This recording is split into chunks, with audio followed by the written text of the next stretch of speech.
Bienvenue sur Fragile. Je vous propose de poursuivre votre découverte de Porquerolles, île sœur de Porquerolles. Plus sauvage, plus mystérieuse, plus lointaine, 10 fois moins peuplée que sa voisine Porquerolles, Porquerolles fut un haut lieu de villégiature intellectuelle pour des artistes et gens de lettres.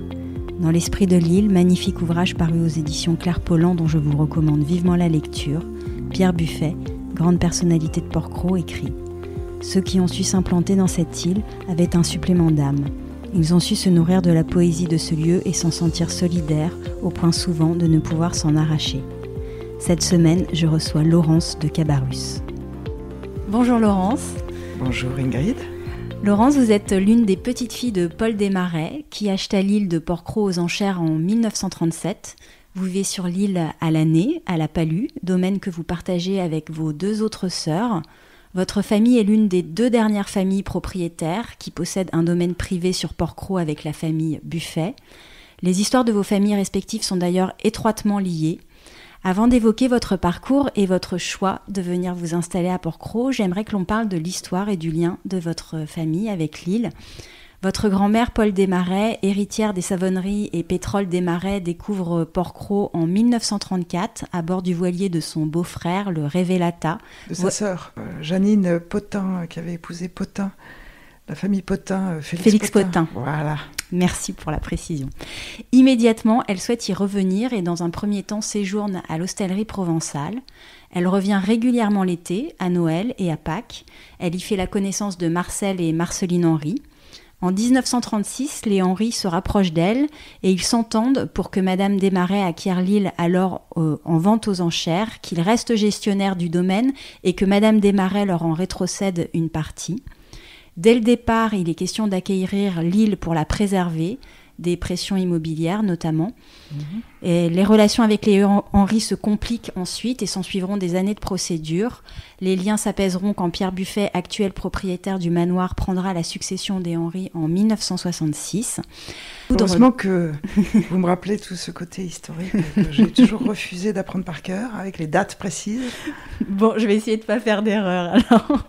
Sur ce coup de foudre, justement, Laurence, de votre grand-mère avec Porquerolles et de ses années de villégiature sur l'île avant son acquisition, est-ce que votre grand-mère ou votre mère vous ont raconté cette histoire ? Et si oui, même si vous n'avez pas la mémoire des dates, est-ce que vous voyez des précisions à apporter ou des éléments qui peuvent venir éclairer les quelques lignes que j'ai essayé de tracer sur cette histoire et cette installation de votre grand-mère ? De cette époque-là, en tout cas, j'ai des photos, parce que j'ai vu ma mère toute petite sur le port, elle avait 5-6 ans, il y a des photos en noir et blanc avec les pêcheurs, où elle avait un bateau en bois, elle allait se baigner toute nue avec son frère à la plage du Sud. Il y avait sa mère qui était là, mais je pense qu'elle n'avait pas de bonne relation affective avec sa mère. Ma mère, elle a été élevée avec toujours du personnel de maison et des nounous et tout ça. Mais, elle était fille unique ? Non, elle avait un frère. Ah, ouais. Elle avait un frère qui aimait beaucoup Portman et qui est décédé maintenant, mais enfin qui venait ici avec sa femme qui n'aimait pas Porquerolles d'ailleurs. C'est toujours un problème ici, les couples de la femme qui n'aime pas Porquerolles. Enfin bon, ça sera un autre sujet. Et du coup, non, je n'ai que des photos de ma mère toute petite avec les tout petits palmiers qui avaient 2 mètres sur le port quand ils ont été plantés, et puis des photos, des films de mon grand-père quand il venait, qu'il était encore avec ma grand-mère, des films en noir et blanc où il y a, on voit tous les filets de pêche sur le port, plein de pointus, les gens allaient à la pêche à la liche, où il y a des photos d'ailleurs très belles chez les Balaïs, avec plein de liches d'1 mètre de haut. Et du coup, c'était la liberté déjà pour ma mère. Je pense que c'était une grande liberté quand elle était toute petite de venir ici, un grand privilège de venir ici en vacances, que ce soit à l'hostellerie ou à la maison du Toiton aussi. À un moment, ils étaient à la maison du Toiton. Du coup, ma mère, elle vient depuis toute petite, et puis du coup, nous aussi, on ne peut pas se détacher dans la lignée, quoi. Oui, on va en parler. Mais du coup, il vous reste davantage des images plutôt que des récits. Il n'y a pas eu de récits familiaux, c'est pas quelque chose qu'on vous a raconté. Non, pas vraiment, non. Et vous savez pourquoi, par discrétion? Ma mère me racontait, peut-être un peu ses vacances quand ils allaient faire des bouillabaisse à Bagot, et Mais non, elle me racontait pas. Elle m'a transmis surtout le moyen d'agir ici, et le jardin et le bricolage et tout ça. Mais non, elle était assez discrète sur son enfance ici. En fait, ça devait pas être très simple d'avoir sa mère. Et en fait, déjà à l'époque, ça devait pas être simple d'avoir sa mère qui avait l'île. À ce moment-là, je pense. Alors, pour que les auditeurs comprennent bien, le 2 juin 1937, Porquerolles est mise en vente aux enchères. À la bougie. C'est-à-dire que je pense, à l'époque, quand on allumait une bougie, et quand la bougie s'éteignait, c'était la dernière proposition d'offre qui était retenue. Je pense que c'était ça. Ouais. D'accord. Alors, justement, donc, elle est mise au prix de 4 700 000 francs. Et le 7 juillet, votre grand-mère l'achète au prix de 5 130 000 francs, je crois, si je ne me trompe pas. Un accord préalable est passé avec les Henry, selon lequel votre grand-mère leur rétrocédera une partie de l'île. L'île est partagée selon l'axe de la route des forts. Au nord et à l'est, le domaine de Madame Desmarais, votre grand-mère, qui représente 350 hectares à peu près. Du port à Portmont. Du port à Portmont, c'est ça. Au sud et à l'ouest, celui des Henry, 210 hectares à peu près. Est-ce que vous savez ce qui a présidé dans le choix de ce découpage de l'île? Est-ce que c'est les activités des Henry? Est-ce qu'il y a une explication géographique à ce découpage? Alors, est-ce que c'était parce que Madame Henry avait déjà le manoir et que le manoir était dans cette partie-là, peut-être? À partir de 1948, Madame Desmarais, agacée de ne pouvoir habiter la maison du Toiton investie par les Henry, retire son mandat de gestionnaire à Monsieur Henry, acté en 1937. Elle refuse la réalisation de la promesse de vente de 210 hectares consentie aux Henry, invoquant nullité pour lésion de plus de 7/12e. Je reprends les termes que j'ai pu lire. De longues années de procédures finiront par aboutir à un accord entre les deux familles en mai 1968. Si ces histoires ne vous ont pas été racontées, est-ce que vous pensez que ça résume assez bien les tensions qui ont pu avoir cours entre les Henry et votre grand-mère ? Oui, sûrement. Ce que je sais, c'est que ma grand-mère est venue s'installer dans sa maison à Portmont en 60. Donc, c'était une ruine, à part la toiture apparemment qui était en bon état. Et donc, mes parents ont décidé de venir en vacances avec ma grand-mère et de s'installer à la maison de Portmont. On n'avait pas encore la Palue. La Palue, il y avait des gardiens ici, des gardes forestiers, mais mes parents n'avaient pas encore décidé de venir s'installer à la Palue. Et donc toute petite, j'allais en vacances chez ma grand-mère à Portmont, parce qu'il n'y avait pas, il y avait pas encore la Palue. Oui, j'avais 5-6 ans quand je suis arrivée à Portmont, l'été, chez ma grand-mère, avec les gardiens, la cuisinière. Vous avez des souvenirs prégnants, même si vous étiez petite, 5-6 ans? Oui, j'étais beaucoup. J'avais pas encore de frères et sœurs déjà, donc j'étais la fille unique de ma grand-mère, le cadeau du ciel. La petite fille adorée. Et j'ai des souvenirs, je venais ici, à Portmont, et il fallait passer à table à 13h pile, avec le jeu des 1000 francs, la cloche sur la terrasse, il y a une grosse cloche accrochée sur la terrasse, donc la cuisinière était chargée de, un quart d'heure avant le repas, de sonner la cloche, et du coup, moi j'étais seule avec ma grand-mère, il fallait passer à table avec les rince-doigts et tout. Et du coup, c'était mes premiers stress de petite fille, c'est-à-dire que quand la cuisinière sonnait la cloche pour passer à table, il y avait tous les bateaux, il y avait déjà pas mal de bateaux mouillés dans la baie, et c'était à table. Et moi, c'était l'angoisse totale de passer à table et que tout le monde savait qu'on passait à table. Mais enfin, il fallait acter le geste, c'était la honte pour moi.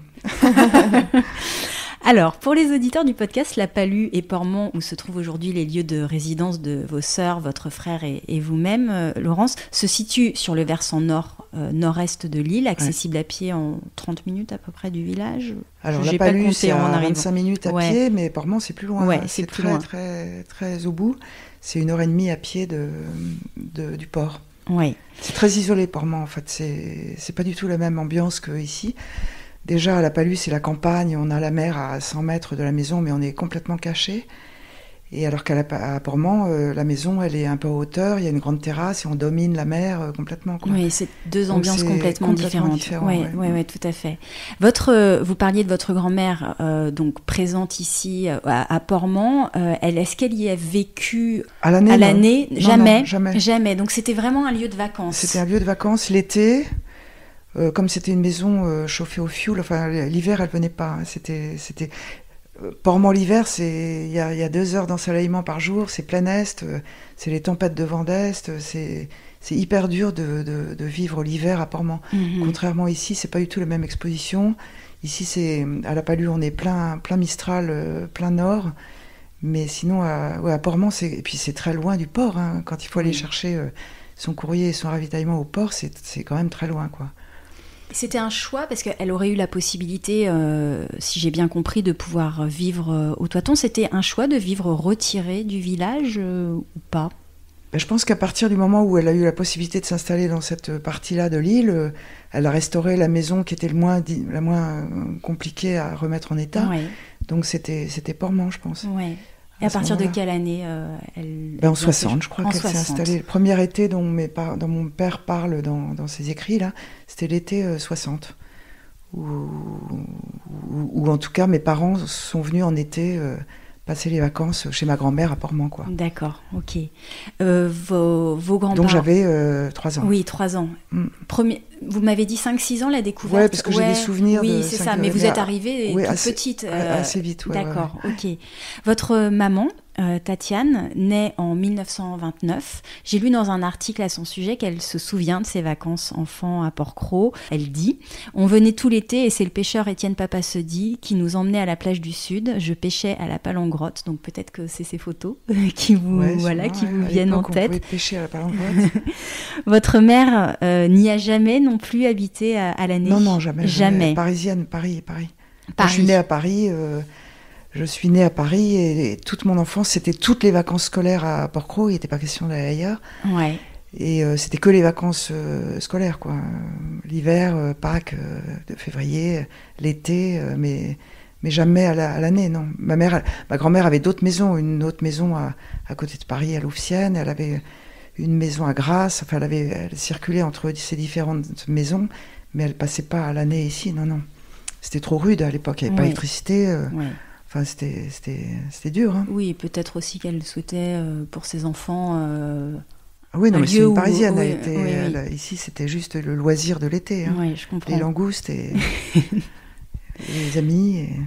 La vie mène Christiane vers d'autres rivages. Elle épouse en 1952 Pierre de Cabarrus, grand psychanalyste. De cette union naissent 4 enfants, dont vous êtes, Laurence, l'aîné, suivi de Sylvie, François, jumeaux et Marine. En 65 et Marine en 68, je crois. Après la guerre, vos parents partent quelques années au Maroc et quand ils reviennent, votre mère souhaite faire découvrir l'île à son mari. Déjà à l'époque. Vous voyez le jour, Laurence, en 1957. Où résidaient vos parents alors? À Paris. Toujours Paris. Vous veniez à Port-Cros en vacances, vous l'avez dit, à Portmont, à la Palue. Donc la Palue, les parents se sont installés en 65 par là. D'accord. À la naissance des jumeaux, en fait. Alors, comment ça se passait? Comment ça se découpait? Mes parents allaient toujours en vacances à Portmont chez la belle-mère de mon père. Donc. Ouais. Et au bout d'un moment, ils ne pouvaient pas accueillir des amis, ils pouvaient pas parce que ma grand-mère était quand même assez rigide et stricte. Donc je pense que mes parents en ont eu vite marre et avaient envie d'un endroit à eux pour accueillir leurs amis. Et du coup, ils se sont fait construire l'extension à la Palue qui se raccorde à une vieille ferme qui était en trop mauvais état pour la restaurer. Donc mes parents ma grand-mère a offert à sa fille la construction de la grande maison qui est juste accolée à la mienne, quoi. D'accord. Parce que moi, maintenant, j'habite dans le côté vieille bâtisse qu'il y avait à l'origine, où il y avait des paysans qui habitaient là, quoi. Donc, il y avait des cultures ici avant de courgettes, de vignes, il y avait des paysans qui vivaient là, quoi. Avant, c'est une maison qui a été construite avant 1900, donc celle-là, là. Donc voilà, après les jumeaux sont arrivés, ma petite sœur sont arrivées, bouleversement dans la famille, parce que moi, fille unique pendant 7 ans, petite fille préférée de ma grand-mère et unique, tout d'un coup, il y en a eu 3 qui sont arrivés. Donc, en tout cas, mes parents sont venus passer toutes leurs vacances dans la maison qu'ils ont fait construire à La Palud. Et depuis, c'est La Palud, quoi. Mon frère est à Portmont, il a repris la maison de ma grand-mère. Et La Palud, c'est les filles, c'est mes sœurs, moi et ma mère. Et c'est un domaine, c'est un hameau de femmes. De femmes. Et Portmont, comme Porquerolles, les femmes, les filles Buffet, les sœurs de Cavarus à Porquerolles, à La Palud. Et c'est ma grand-mère, Madame Henri, enfin c'est que des femmes. Oui, c'est une île de femmes. C'est un piège. C'est un piège. Ah, je ne sais pas si c'est un piège. Si, c'est un piège, je peux vous le dire. Il fallait que les hommes se tiennent à carreau et supportent l'environnement. Hein. Est-ce que vous avez évoqué donc l'heure du repas comme étant un souvenir vraiment qui vous a marqué de vos premières années sur la terrasse de Portmont. Est-ce que rapidement, puisqu'on sent vraiment que Porquerolles s'inscrit dans votre vie très rapidement comme le lieu de vacances qu'on aime retrouver, enfin je surinterprète peut-être un peu, mais je pense qu'il y a de ça, c'est des souvenirs de vacances essentiellement. Est-ce que vous retrouviez des enfants de votre âge sur l'île alors à cette époque? Toute petite, non. Je venais souvent avec des copines de mon école de Paris. Enfin, je venais avec des copines pour pas que je sois toute seule. Mais non, c'est à l'adolescence que j'ai commencé à avoir plein d'amis au port et que j'allais au port boire des coups à l'Oustalais à l'époque, avant la trinquette. Non, j'avais assez peu de relations. Si, Philippe, Stéphane, si, j'avais des relations. Non, toute petite, non. J'avais aucune relation avec les gens du village. Mais sinon, Lalo et Lucille Buffet, c'est plutôt la génération de ma petite sœur, donc c'est les grandes amies de ma sœur. Mais moi, j'étais l'aînée, quoi. Enfin, j'avais 8 ans de plus, donc... Mais non, c'est à 14 ans, 15 ans que j'ai commencé à aller au port très souvent, parce qu'à l'époque, il y avait une espèce de boîte de nuit improbable, improvisée sous l'hostellerie, et que du coup, j'y allais souvent pour enfin mes premiers petits copains, quoi. Bah oui, normal.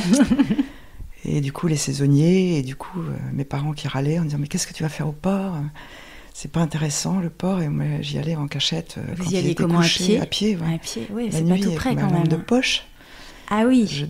Non, je découchais pas, je vais pas dire ça, mais j'y allais passer mes soirées en cachette pour retrouver mes copains à l'adolescence, beaucoup. Et j'essayais de rentrer avant le lever du jour. Avant, quelles étaient vos occupations ici? Parce que, alors, il y a un domaine qui est vaste. C'est la voile, parce que mon père m'avait acheté un hobbycat, un des premiers hobbycats d'ailleurs sur la côte. Là. Mais enfin, ça, j'avais déjà 14 ans. La voile, et puis le bain, et puis j'avais des copines, et puis c'était les balades, et puis aller aux champignons à l'automne, et puis... non, c'est la grande liberté, quoi. La plage est à 50 mètres. Enfin, quand vous dites que vous aviez des copines, vous faisiez venir des copines de Paris, peut-être. Oui. Les vacances, quoi. On invite des copines.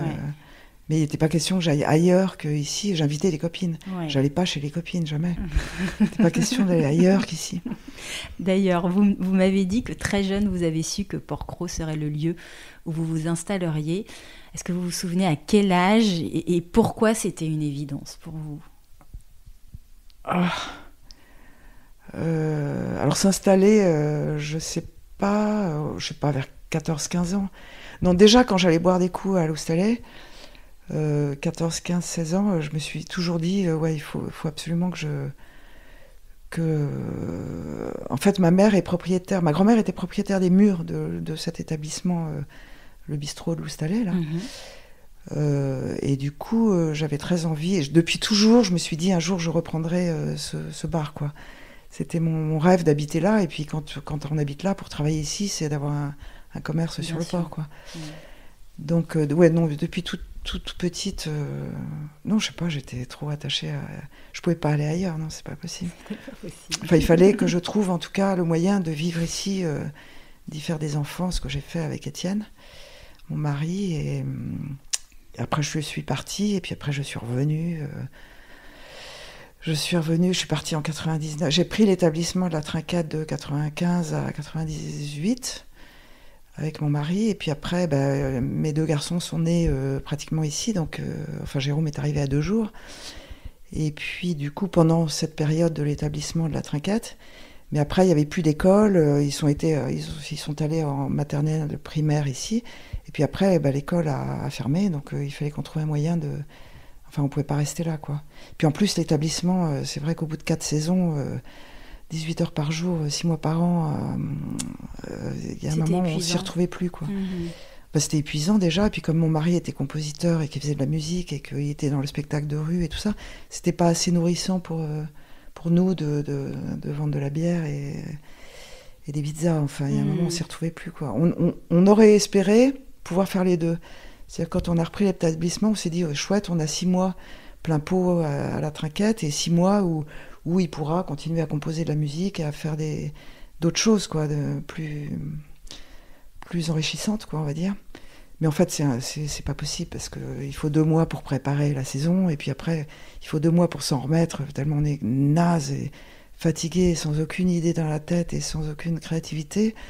Donc on s'est très vite rendu compte que c'était plus possible de vivre comme ça. Et puis bon, puis plus l'école qui fermait et tout ça. Donc on est reparti après à Grenoble, là où mon mari avait des attaches familiales et où il a repris ses activités de compositeur, où il y avait l'école pour les enfants et où moi j'ai retrouvé après du boulot dans la scénographie d'expo. Ça a été difficile de quitter l'île à ce moment-là ou pas? Non, mais on y revenait, on avait toujours la maison de la Palue, donc on y revenait souvent en vacances. Hein. En même temps, vous y avez vécu entre 95 et 99, hein, c'est ça, vous avez tenu la j'ai rencontré mon mari en 91, on a dû s'installer ici en 92, 93, et on a repris l'établissement en 95, c'était différent. Enfin, en plus, l'établissement, c'était quand même une SARL entre famille, frères et sœurs. Bon, c'est pas non plus toujours très facile. Donc, non, enfin, bon, on a vécu autre chose après ailleurs, à Grenoble. Et votre mari, parce que vous parliez tout à l'heure justement des couples et parfois de la difficulté quand on en a un qui est très amoureux d'un endroit, il a aussi eu un vrai coup de cœur pour cet endroit. Oui, c'était indispensable pour moi parce que... C'était la condition. C'était la condition. D'ailleurs, mes sœurs, enfin, je sais en tout cas que Sylvie, c'est pareil avec son mari.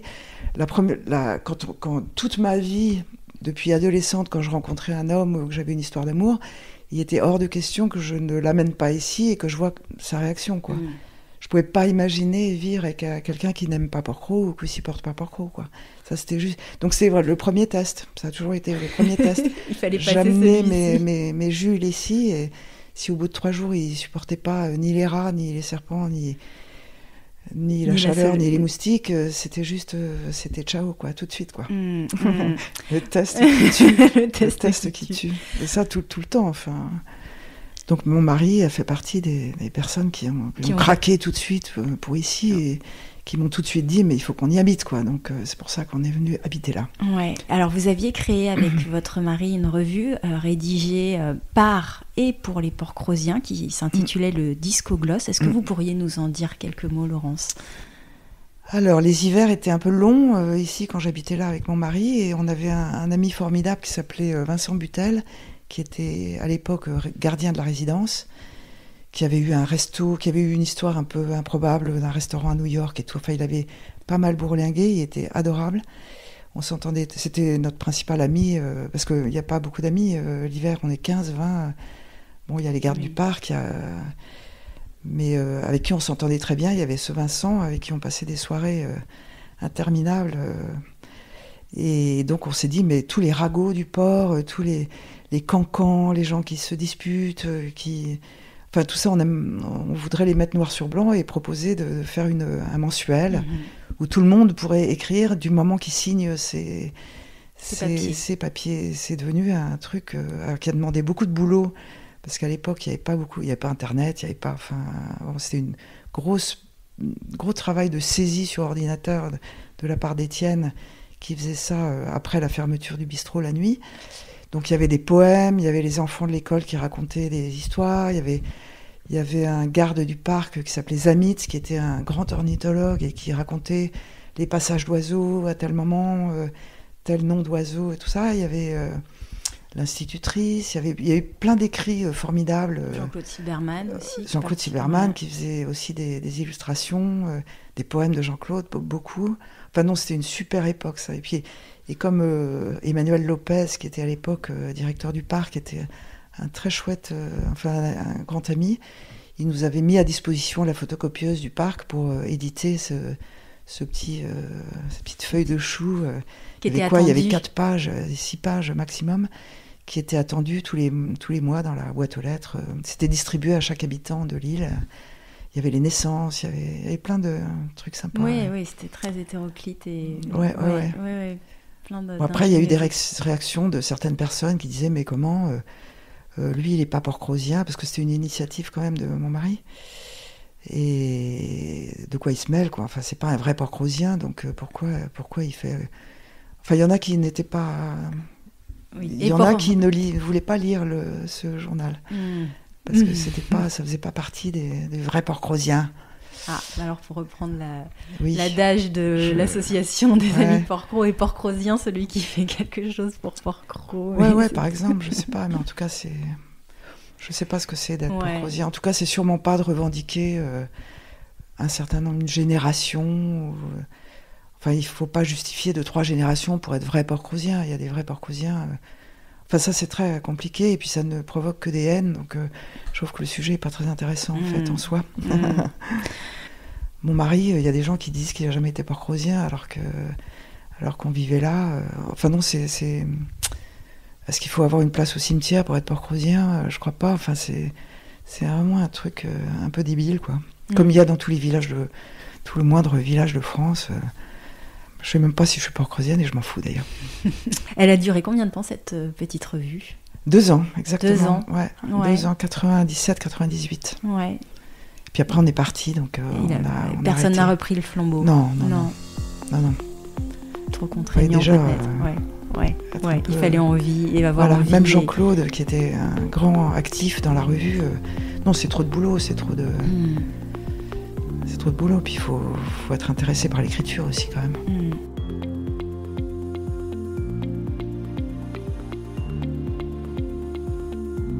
Je fais juste un petit retour arrière de votre première installation. C'est vous quittez Paris quand vous venez vous installer en 95 ? Oui. Je quitte mon travail dans le cinéma, où j'ai travaillé pendant 20 ans comme ensemblière dans la déco. Sans regret ? Sans regret. Et puis je voulais avoir des enfants. Et puis le cinéma, c'est totalement... c'est difficile de bosser dans le cinéma quand on a des enfants. Et puis je voulais quitter Paris. Enfin, c'était... c'était très bien de s'installer là. Pour une fois, je trouvais un homme qui acceptait de me suivre dans cette aventure. J'en ai profité. Est-ce que vous avez quand même s'il y avait cette envie de venir vivre ici, et donc on est... Quand on a envie, on est porté par un élan. Est-ce qu'il y a eu quand même des difficultés, peut-être logistiques, d'accueil ? Est-ce que revenir ici comme résidente à l'année, alors qu'on y venait en vacances, on peut avoir aussi une image un peu idyllique de cette île. Est-ce que vous avez eu des difficultés en arrivant ? Non, pas du tout. Aucune... Non, parce que je venais quand même très souvent en vacances. Je savais comment on changeait une bouteille de gaz ou changer une chasse d'eau. Enfin, mes parents m'avaient toujours... mon père m'avait toujours... et puis ma mère aussi, m'avait toujours éduquée de manière à savoir me servir de mes mains. Non, c'est indispensable ici. Et la vie de village, est-ce que ça, c'est... L'avantage de la Palus, c'est quand même c'est très en dehors du village. Oui, mais vous arriviez de Paris, dans le milieu du cinéma... Oui, mais tout le monde me connaissait ici. Enfin, non, j'ai eu aucun problème. Non. Alors, être reconnue comme vraie porcrosienne, peut-être que ça a mis du temps, et peut-être que... je sais pas, je m'en fous. Non, mais l'hiver ici, c'est là qu'on voit si on résiste ou pas, quoi. Tout à fait. L'hiver, il y a 15 personnes. Donc on était là toute l'année et on n'avait pas beaucoup. Si, on avait quelques amis au village. Non, à part Vincent Butel, il n'y en avait pas beaucoup en fait, avec qui tu partages les soirées. Si, il y avait Noël Laurent et Jocelyne qui étaient assez proches. Mais enfin, c'est difficile de se faire des amis l'hiver ici. Hein. On est au coin du feu ici. Mais ça vous a pas dérangé de passer d'une vie parisienne certainement très parisienne, trépidante, dans le cinéma, c'est hyper trépidant. C'est pour ça que je vous pose la question. Et donc vous passez de cet univers très trépidant à une vie isolée complètement, parce que vous n'êtes pas dans le village quand même, je le rappelle. Vous n'êtes pas dans le village, donc. Puis le village, de toute façon, c'est mort. L'hiver, il y a personne. Oui, on peut traverser le village, il y a personne. Hein. Mais enfin, bon, on peut quand même peut-être croiser une personne ou deux, alors que là, c'est vrai que vous êtes peine. vraiment retiré. Ça n'a pas été pour vous difficile. En même temps, il y avait peut-être aussi une vie de famille qui permettait que ce soit pas vécu comme un isolement complet. Oui, mes garçons sont arrivés assez vite. Non, ça, moi je connais tellement le fonctionnement ici, ça n'a pas été flippant du tout. Et puis ça correspondait à un changement de vie radical que j'imaginais depuis des années. Donc, donc c'était un grand plaisir. Vous quittez donc Porquerolles en 99, c'est ça? Oui. 99. Pour aller à Grenoble. Pour aller à Grenoble. Une vingtaine d'années. Est-ce que c'est difficile de quitter Porquerolles à cette époque-là? Oui, mais en même temps, j'étais contente de faire découvrir à mes enfants à nouveau. Enfin, ils ne pouvaient pas rester là, de toute façon, ici, il n'y a rien. Et non, ça n'a pas été difficile. Enfin, Grenoble, j'aime pas le ski, j'aime pas le froid, enfin, c'est dur. Pourquoi Grenoble? Mais bon, je suivais, parce que les parents de mon mari habitaient là-bas, et qu'il y avait toute ça. Il m'avait suivi dans l'aventure de Porquerolles, je pouvais accepter de le suivre quelques années dans sa famille, vers le Vercors et vers Grenoble. Et donc Porquerolles redevient un lieu de vacances? Redevient complètement un lieu de vacances, oui. Oui. Oui, puis avec plaisir, avec plaisir. Non, puis après, ça a été plus compliqué, parce qu'il a eu un cancer, donc ça a été 7 ans de galère, et puis d'hôpitaux, et puis de greffes, et tout ça. Et donc, quand il est mort en 2008, après, je pouvais plus rester non plus à Grenoble trop longtemps, où j'avais une grande maison, et où mes garçons continuaient à faire leur été, donc je pouvais pas non plus partir, mais je venais souvent. Et puis, une fois qu'ils ont pris leur indépendance, là, les gamins, j'ai pu vendre ma maison. En fait, j'ai rencontré mon nouveau compagnon, avec une histoire complètement dingue, où on cherchait les gardiens, et où... ça, c'est encore une histoire, c'est un peu long à raconter. Mais bon, il y a toujours eu un couple de gardiens ici, tant que moi, j'y habitais pas complètement. Oui. Et du coup, il y a un moment où les gardiens partaient, et on cherchait un couple de gardiens pour... ici, puis j'avais un ami de Grenoble qui avait fait refaire sa maison, son appartement à la Londe, par un formidable maçon adorable qui avait néanmoins un pointu et qui connaissait bien Porquerolles. Et du coup, il m'a dit, mais appelle ce garçon, il est charmant, il s'appelle Fred. Donc peut-être que quand il prendra sa retraite, ça l'intéressera de prendre le poste de gardien. Appelle-le de ma part. Donc j'avais déjà reçu 200 mails de propositions de gardiens, parce que mes parents passaient toujours des annonces dans Ouest France, parce que mon père prétendait que les Bretons étaient plus sérieux que les Varois. Donc dès qu'on cherchait des gardiens, en fait, on passait toujours une annonce dans Ouest France. Et moi, je recevais donc 200 mails avec des lettres de motivation improbables, genre « Le Soleil » ou « Gardienne d'immeuble, je veux bien ».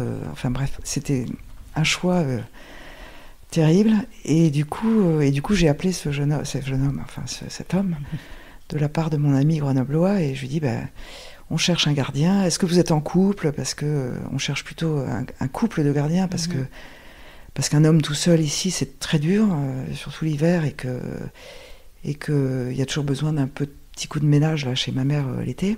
Et puis un homme seul ici, il peut devenir soit alcoolo, soit cinglé. Enfin, on a déjà eu des expériences d'hommes seuls à la palue, c'est dur, quoi.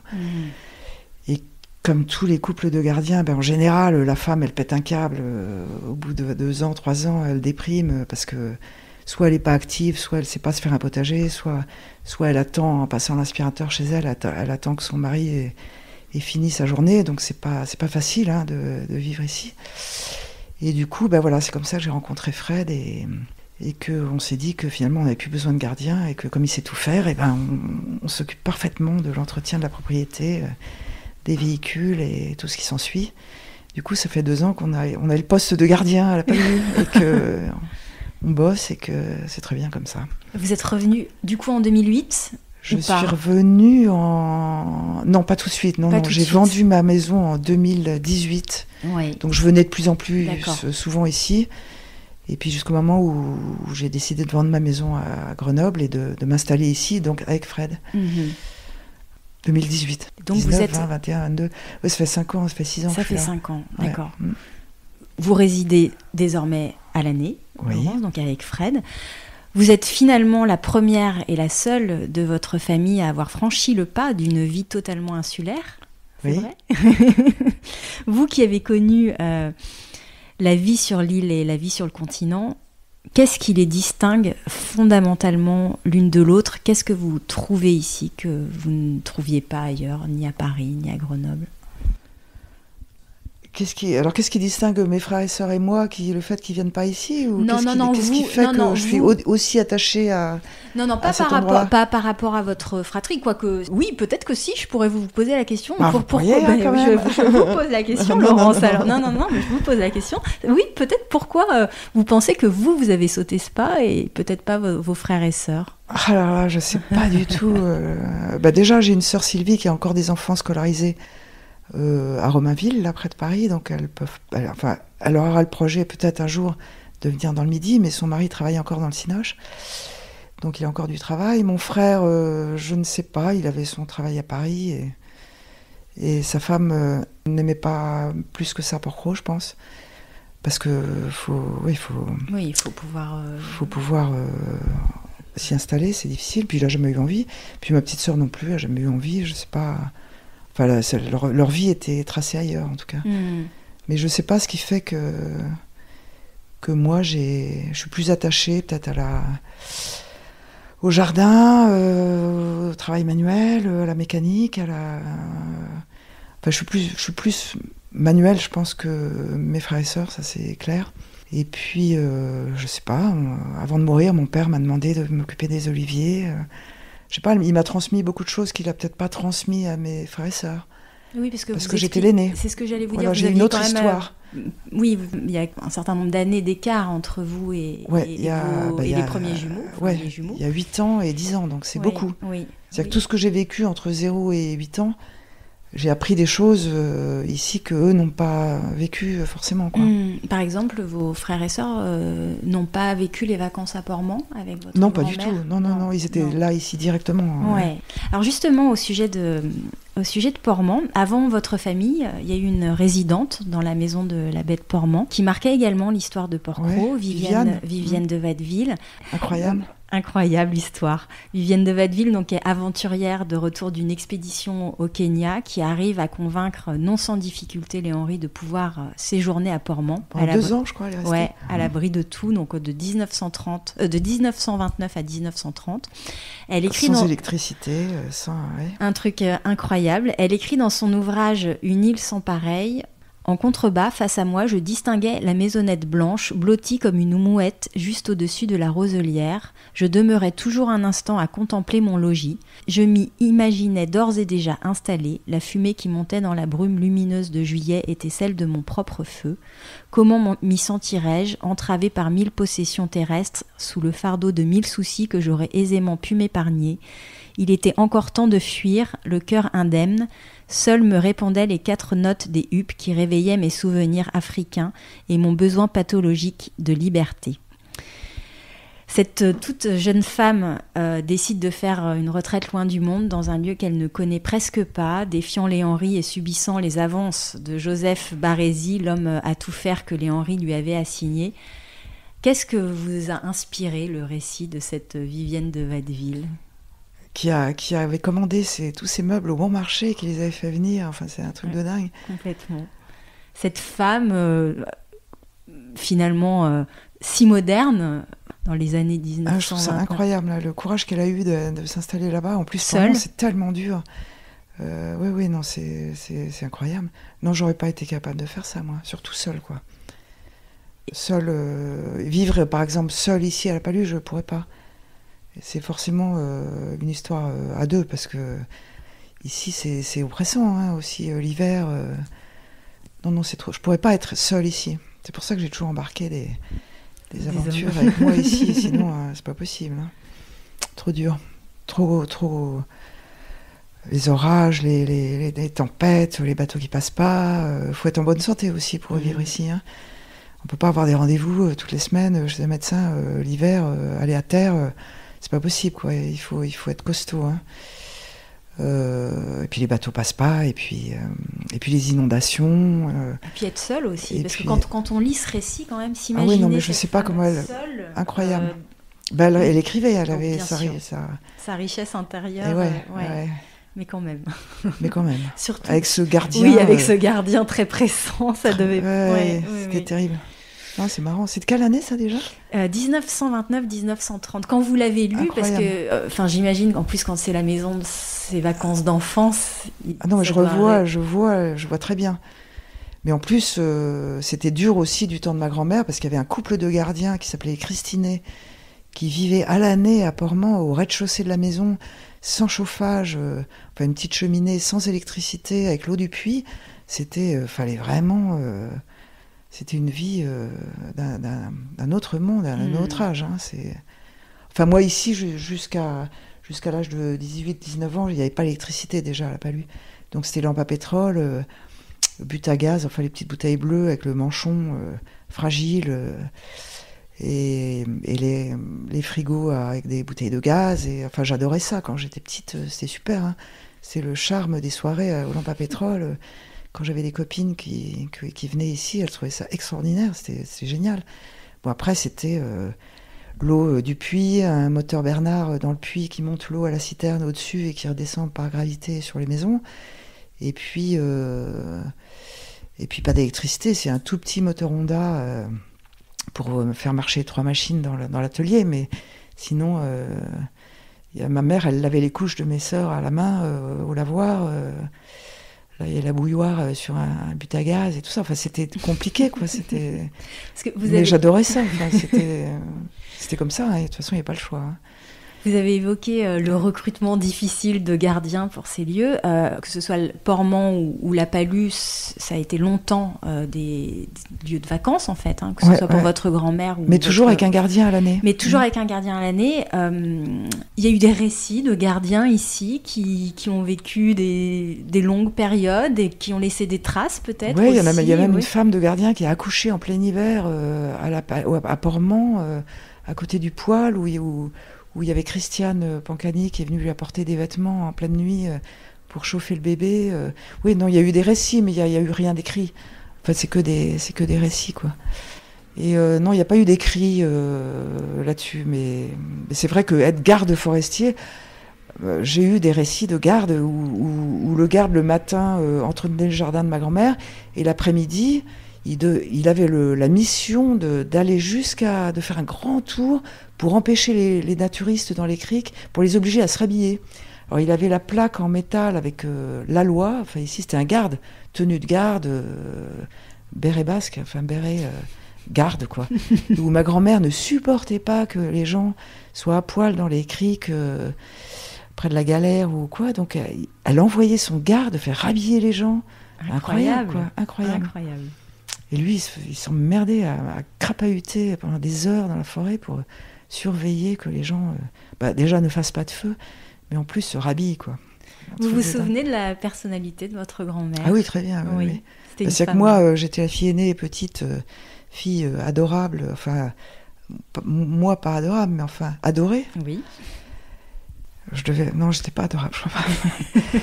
Et donc elle était adorable avec moi, mais elle était avec son personnel, elle était assez redoutable. Hein. Il y a Jean-Claude Ferruy qui était son marin à l'époque. Il le raconte en effet raconte quand je l'ai interrogé, mais il en garde de très bons souvenirs. Il était marin de ma grand-mère, ouais. Et c'est lui qui m'a appris à faire à la voile d'ailleurs. J'avais un petit zef, c'est lui qui m'a appris à faire la voile. Non, elle était redoutable avec son personnel, elle gueulait. C'était terrible. Et moi, j'avais honte. C'était terrible. Et votre grand-père ? Mon grand-père, il n'était pas là, il n'était plus là, il s'était divorcé depuis très longtemps. Ma grand-mère a toujours vécu seule, avec quelques liaisons avec des femmes qui venaient aussi. Je crois que... Je sais pas. Voilà. C'est une île de femmes. C'est une île de femmes. On va dire. Alors, pour en revenir à ces îles de femmes, est-ce que vous avez connu, vous étiez toute petite, mais est-ce que vous avez un souvenir de Marceline Pas du tout. Rien du tout. Pas du tout. Non, elle est décédée en 66. Ouais. Oui, vous étiez toute petite. Ouais, j'avais 9 ans, donc. L'avoir croisée. Je l'ai croisée avec ses longues robes et ses macarons tressés sur les oreilles. Là. Mm-hmm. Je me souviens vaguement d'un personnage comme ça, pas de bande dessinée, parce que ça n'existait pas encore à l'époque, mais de film, de mythique. Ouais, je voyais un personnage étrange mais je me souviens aussi particulièrement de Renaud Barraud qui venait au manoir, et quand j'étais petite, c'était un personnage aussi étonnant, quoi. Jean-Louis Barrault, quand il venait au manoir une semaine, un mois de vacances par an, par été, c'était aussi des personnages intrigants pour une petite fille. Madeleine Renaud et Jean-Louis Barrault, c'était des personnages incroyables, quoi. Quand ils faisaient des pièces de théâtre dans le Fort du Moulin, enfin c'était des personnages comme ça, complètement bizarres pour une petite fille, quoi. Mais je me souviens pas beaucoup de Madame Henry, non, pas du tout. Non, pas du tout. Non, non.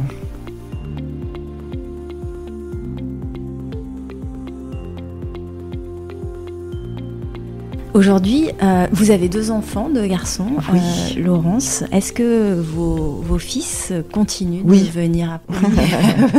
Ça, c'est un oui définitif. Ils sont nés, enfin il y en a un qui est né à Paris et l'autre ailleurs, mais enfin ils sont arrivés ici. Nicolas avait 1 semaine et Jérôme avait 2 jours, donc ils ont passé leurs 5-6 premières années de leur vie ici, et à dormir dans un silence total et à apprécier le... Enfin non, ils sont très très attachés, ouais. Ils viennent très souvent ici me voir, dès qu'ils peuvent, ils viennent ici. Quand ils ont des chagrins d'amour. Non, ils viennent voir leur mère très souvent et ils adorent venir ici. Est-ce qu'ils font passer l'épreuve de Porquerolles comme Oui, vous avez fait passer l'épreuve sûr. de Porquerolles? Bien sûr, ça Oui. passe pas toujours d'ailleurs. ou ils osent même pas. Non, Ils non, osent si, même pas. ouais, Ouais. ils osent même pas. Non, je suis pas. Pourtant, je suis pas. Je mords pas, hein, mais. Non, mais c'est vrai qu'ici, c'est. Non, ils font passer l'épreuve. Depuis tout petit, ils amènent leurs amis, eux, et leurs histoires. Et voilà, c'est vrai que c'est une grande. C'est arriver dans un endroit comme ça, c'est un piège parce Oui. que en fait, il faut pas non plus que ça influence sur leurs sentiments et ça peut influencer aussi. Waouh, quel endroit génial, quel paradis. Oui, il y a une séduction immédiate ouais, du mais lieu, pas toujours sincère. Enfin. Ouais, je comprends. C'est pour vous une joie d'avoir transmis cet amour de l'île à vos fils? Bien sûr. Ouais. Ouais, bien sûr. Non, ils pouvaient pas faire autrement. Hein.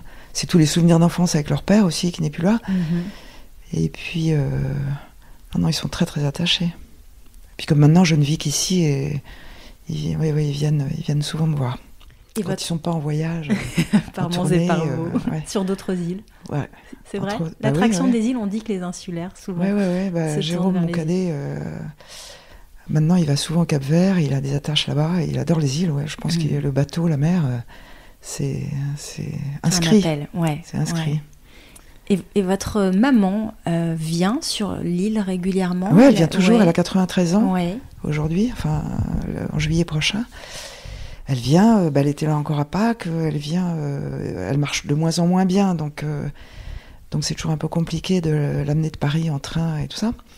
Mais elle vient toujours, elle passe ses étés ici. Alors elle vient plus l'hiver parce que la maison n'est pas chauffée et qu'elle a froid, mais elle vient toujours passer l'été ici, elle y est très attachée, ouais. C'est toujours un peu une expédition, mais elle aime être là, bien sûr. Oui. Bon, donc c'est une joie que vous partagez, vous pouvez partager en famille. Plein de souvenirs et plein. Bon, même si elle parle plus beaucoup et qu'elle a jamais beaucoup parlé non plus, elle aime beaucoup venir ici. Ouais. Puis elle est là l'été avec ses filles qui s'occupent d'elle et elle est très très contente, quoi. Vous diriez, est-ce qu'elle vous a transmis quelque chose de Porquerolles ou pas? De votre attachement? Bien sûr, les deux, mes 2 parents. Oui. Le bricolage, le jardin, la manière de gérer le lieu. Maman était très, très, très manuelle. Ma mère, elle était une formidable couturière qui nous faisait des petites robes à smoke quand on était jeunes. Et puis, elle faisait de la tapisserie, des rideaux, des housses de canapé. Et puis, elle n'avait pas... Elle a pris un peu la revanche de sa mère, je pense, qui avait beaucoup de personnel pour tout faire autour d'elle. Ma grand-mère, elle faisait pas la cuisine, elle faisait pas le ménage. Enfin, elle était toujours accompagnée de voilà. Et ma mère, du coup, on s'installe. Voilà, elle a rompu avec ça. Elle s'est installée ici et je te dis, elle lavait les couches en tissu de mes frères et sœurs avec la bouilloire. Et puis elle était très active en cuisine. Mon père faisait beaucoup la cuisine aussi, donc il m'a transmis ça aussi. Et puis quand j'étais là, quand ils ont construit leur maison, et Et puis mon père m'a toujours appris qu'il fallait de temps en temps nettoyer la fosse septique, qu'on pouvait pas appeler un plombier pour changer une chasse d'eau, et que donc tout ça je l'ai appris depuis toute petite. Tiens, il pleut. Oh, hurrah, il pleut. Ça fait 6 mois qu'il n'a pas plu. Il va tomber 3 gouttes. C'est une bénédiction, ça. Bénédiction. Il fallait que ça tombe. Écoute, voilà, donc j'ai toujours, je me suis toujours sentie à l'aise avec ça, et c'est pas donné à tout le monde d'être là, ici, bien, même dans la tempête. Il y a des gens qui flippent. Moi, j'ai amené des amis de temps en temps en vacances ici, et quand tu as un rendez-vous à Paris dans 3 jours et que tu sais que demain ça va être la tempête, il va pas y avoir de bateau, et qu'il faut partir d'ici 3 jours avant pour avoir un rendez-vous 3 jours après à Paris parce qu'il n'y a pas de bateau qui passe l'hiver, par exemple, c'est flippant, ça peut être flippant. Il y a des gens qui flippent ici. Ouais, c'est ça, c'est la question que j'allais on se sent vous enfermé. poser. Il y en a vos amis qui ont dit oula, Laurent, je peux pas rester pour trop longtemps. Oui, puis ils revenaient pas ceux-là, je les réinvitais pas parce que ils n'avaient pas passé le test. C'était pas possible, ils n'avaient pas passé le test. C'est ça, on y revient. Vos journées aujourd'hui, Laurence, comment elles se déroulent? Je pense que vous avez du boulot avec la maison. Beaucoup, il y a le jardin, l'hiver moins, mais bon, il faut repeindre les volets. On fait des travaux. Comme j'ai eu la bonne idée de choisir un compagnon qui sait vraiment tout faire, l'électricité, la plomberie, donc la famille en profite bien. Et du coup, on fait beaucoup de chantiers, quoi, de refaire. L'électricité est arrivée, on a mis des goulottes partout, on fait des saignées partout, on met des prises et des inters partout. On fait la plomberie, ça date des années 60, donc il y a des fuites. On refait les dallages, on refait les pergolas, on refait les vieilles salles de bain, on a de quoi faire. Et puis au printemps, il y a le jardin qui démarre, faut tailler les oliviers, faut tondre la prairie, faut entretenir le tracteur, entretenir les véhicules, entretenir les moteurs de bateaux. Oui, c'est considérable. Il y a du boulot de dingue en permanence, parce qu'on peut pas faire venir un plombier pour travailler 1 heure, c'est pas possible, quoi. Donc on fait tout. Vous allez au village tous les jours ou pas, Non. On y va 3 fois par semaine l'hiver quand il y a le jour de la poste. Ouais. Les bistrots sont fermés, donc on n'y va pas. Et puis on n'y va pas tous les jours. Non, loin de là. Et des traversées. Non, puis la poste, a priori, pour recevoir des factures, on s'en fout un peu, donc c'est pas indispensable. On y va 3-4 fois par semaine. Ouais. L'été, maintenant, là, quand il y a plus de bateaux et plus de courriers. Puis on s'autorise de temps en temps un restaurant, quand même, pour sortir. Et traverser, est-ce que vous traversez? Alors, on traverse obligatoirement. Heureusement, on a un Boston, on a un 175 chevaux, donc on est autonome au niveau des courses. Ça, c'est indispensable c'est indispensable. Surtout d'ici. Surtout quand tu fais des travaux et qu'il faut rapporter, il faut rapporter les bouteilles de gaz, les jerrycans d'essence, les sacs de ciment. Il faut, si tout passe par le Lesdir, Pegli-Ascou et tout, finalement, ça finit par coûter cher, quoi. Et puis les îles d'Or ne passent pas l'essence et le gaz parce qu'ils n'ont pas le droit, donc avec les passagers, donc il faut être autonome. Surtout si tu as des bagnoles et des bateaux. Donc à peu près 1 fois tous les 10 jours, on va à terre avec notre bateau quand le temps le permet pour faire le plein de courses, de poireaux et d'essence. Mais on peut dire vraiment que c'est une vraie vie insulaire. On est complètement dépendant de la météo en permanence. Ouais. Soit il fait beau, on traverse et on va acheter à bouffer, soit le congèle est plein et on peut rester 4-5 jours sans... Enfin, il faut être autonome, quoi. Il faut savoir faire les courses et gérer le pain pour le ravitaillement pour 15 jours. Ouais. C'est pour ça que j'ai commencé à faire du pain, d'ailleurs. Très bon, d'ailleurs, le pain. Quelle est la saison que vous préférez vivre sur l'île? Question... Celle que je préfère le moins, on va dire, c'est l'été, évidemment, comme tous les insulaires. L'automne, c'est magique, il y a encore la chaleur et la lumière douce. L'été, je peux quand même si j'ai un peu bon, l'idée l'été, de la c'est réponse, bien, mais... Parce que le monde... c'est le monde, c'est le monde. C'est le monde. Le ponton de la Palue, c'est 15 bateaux, des semi-rigides immenses, un monde, il y a 350 personnes sur la plage. Vous vous sentez un petit peu... on a le privilège d'être en retrait quand même. En retrait, c'est-à-dire qu'on peut une fois pousser le portail, c'est vrai qu'on est à la campagne et qu'on est quand même vachement isolé Mais vous pouvez de la profiter plage. de la plage. on peut plus profiter de la plage, mais ça, ça nous manque pas trop, puisqu'on a tout le reste de l'année pour en profiter, et puis qu'on n'est pas très plage non plus. Mais plus pouvoir avoir accès au ponton quand on a 2 petits bateaux. Il suffit qu'on aille au courrier en bateau au port. Quand tu reviens, t'as plus ta place. Donc c'est un peu. Mais bon, c'est pas très grave, on va pas se plaindre. Hein, parce que jusqu'à 9h du matin, à l'heure à laquelle arrivent les premiers piétons par le petit sentier côtier, les premiers touristes qui viennent par les îles d'Or ou la TLV, ou Saint-Tropez, ou Saint-Raphaël, ou la Londe, où il y a quand même 2000 personnes qui arrivent tous les jours sur l'île. Et du coup, le temps qu'ils arrivent à la plage de la Palue, avec leur glacière et leur parasol, ils n'arrivent pas avant 9h, 9h30. Donc, on a quand même la plage pour se baigner tranquille jusqu'à 9h30 le matin à l'été, ce qui est quand même un luxe incroyable pour et puis la ensuite, côte. Ils repartent. Et ensuite, ils repartent à 6h, 6h30 pour pas rater leur dernier bateau. Oui. Donc, à partir de 7h du soir, on a la plage pour nous tout seuls aussi. Donc, non, on se plaint pas. Alors, et la saison quand même que vous préférez? Ah bah toutes les saisons. Moi, l'automne, j'adore parce qu'il y a encore la lumière chaude. Enfin, la lumière a changé. En général, le 15 août, il y a les premiers orages, sauf que maintenant, il pleut plus. Il n'y a plus ces orages-là de quand j'étais petite, où le 15 août, il y avait des orages énormes et la lumière changeait radicalement. C'était le passage à l'automne. Enfin, la rentrée bientôt scolaire, quoi, quand j'étais gamine, l'angoisse. Non, l'automne, c'est très beau, les champignons, mais il n'y a plus de champignons parce qu'il fait trop sec, la sécheresse, il n'y a plus de girolles comme avant. Enfin, mais j'adore l'automne. J'adore l'hiver, quand il n'y a plus personne, que tout est fermé et que, que l'hiver, il fait nuit à 5 heures.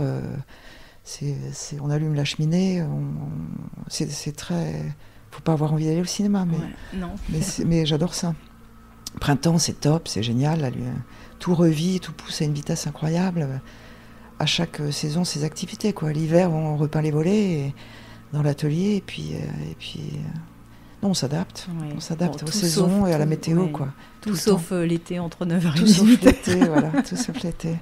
Non, c'est dur, l'été, c'est dur. Enfin, même au port, c'est insupportable, quoi. C'est... Trop de monde. Enfin, on se cache l'été. Ouais. Mais en même temps, vous êtes quand même bien. On est hyper, mais j'en ai conscience, qu'on a un privilège dingue, quoi. Il n'y a pas une maison comme ça sur la Côte d'Azur, enfin... C'est sûr. Bon, certes, on n'a pas de piscine, mais ça va. La piscine est au fond du jardin. On a la mer à 50 mètres, c'est bon. C'est ça. Est-ce qu'il y a un ou des endroits que... À part la Palue, le Tuf, c'est un très bel endroit. Comme on a un pointu et qu'on pêche un peu, Non, l'île, j'aime bien la voir de loin aussi. Comme je pêche à la traîne pas mal, là où c'est autorisé. Ah, vous m'avez pas dit que vous pêchez régulièrement ? On pêche dès qu'on peut, oui. L'été, très tôt, avant que les bateaux n'arrivent. Et Fred, donc, en plus, l'avantage de Fred, c'est qu'il avait un pointu. Donc, j'ai craqué aussi sur son pointu. Il cochait beaucoup. Il a rempli toutes les cases. Et il aimait la pêche. Avant, moi, j'étais pas du tout pêcheuse. Mais du coup, j'ai découvert la pêche à la traîne, qui est la seule pêche qu'on a le droit de pratiquer autour de l'île, sauf la côte sud, côté Gabinière et tout ça, puisque c'est préservé. Mais non, la pêche à la traîne, j'aime bien. Donc c'est 5h du matin l'été, donc il faut quand même se lever tôt. Puis c'est la plus belle heure, lever du soleil, où il n'y a pas tous les bateaux. Parce qu'après, dans la journée, c'est plus possible de pêcher. Tous les bateaux te coupent la ligne et foncent et te voient pas. Et là, puis bon, c'est pas intéressant la journée. Mais le soir et le matin tôt. Et donc, pour revenir à la question, donc quand vous pêchez, que vous apercevez l'île au loin, l'île de loin, c'est très très beau. Ouais. Quand on pêche vers Bagot et tout, c'est le lever de soleil sur l'île, c'est très beau. Ouais.